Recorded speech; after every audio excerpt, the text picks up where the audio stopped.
ఖమ్మం జిల్లాలో పోలీసులు ర్యాలీ నిర్వహించారు. మాదక ద్రవ్యాల దుర్వినియోగం, అక్రమ రవాణాకు వ్యతిరేకంగా జరుగుతున్న పోరాటంలో ప్రతి ఒక్కరూ భాగస్వామ్యం కావాలని పోలీస్ కమిషనర్ సునీల్ దత్ పిలుపునిచ్చారు.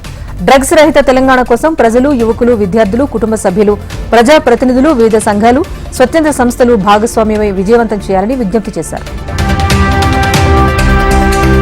తమకు న్యాయం చేయాలి అంటూ సీఎం రేవంత్ రెడ్డి నివాసం వద్ద గురుకుల అభ్యర్థులు నిరసన తెలిపారు. గురుకులాల్లో ఉన్న మొత్తం ఖాళీలను భర్తీ చేయాలంటూ నినాదాలు చేశారు.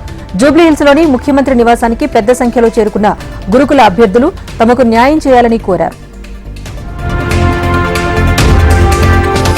భద్రాద్రి కొత్తగూడెం జిల్లా కొత్తగూడెం సబ్ డివిజన్ పోలీసుల అవగాహన ర్యాలీ నిర్వహించారు. గంజాయిని అరికట్టడంలో మన రాష్ట్రంలోనే భద్రాద్రి కొత్తగూడెం జిల్లా నంబర్ 1 స్థానంలో ఉందన్నారు. గంజాయిని అరికట్టడంలో పోలీస్ శాఖకు అన్ని వర్గాల ప్రజలు సహకరించాలని కోరారు. ర్యాలీలో యువతీ యువకులు, దివ్యాంగులు, విద్యార్థులు పాల్గొన్నారు. నల్గొండ జిల్లాలో సాలిగౌరారం ఎస్ఐ వాస ప్రవీణ్ కుమార్ పై జిల్లా ఎస్పీకి ఒక మహిళ ఫిర్యాదు చేసింది. ఫిర్యాదు చేయడానికి పోలీస్ స్టేషన్కు వెళితే ఎస్ఐ తనతో అసభ్యంగా ప్రవర్తించాడు అంటూ ఎస్పీ ముందు ఆవేదన వ్యక్తం చేసింది. దీంతో జిల్లా ఎస్పీ వెంటనే విచారణ చేపట్టారు.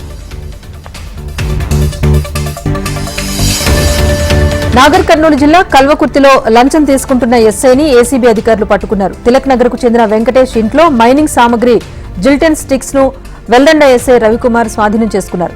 ఈ కేసులో నిందితుడిని తప్పించేందుకు ఎస్ఐ రవికుమార్ 50,000 రూపాయల లంచం డిమాండ్ చేశారు.